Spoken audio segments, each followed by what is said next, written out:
আল্লামা সাঈদীর এই ত্যাগ, এই কোরবানি, তিনি ইচ্ছে করলে এরকম গদিতে গদ্দিনসীন হয়ে পীর সাহেব হয়ে থাকতে পারতেন।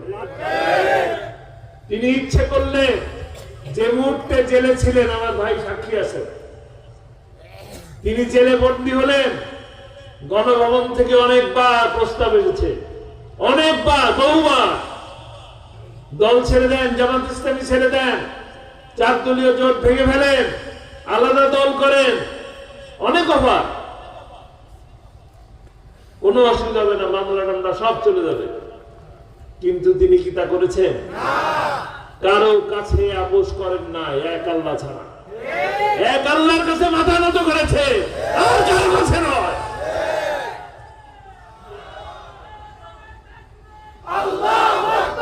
তাকে 13 বছর বন্দী রেখেছে।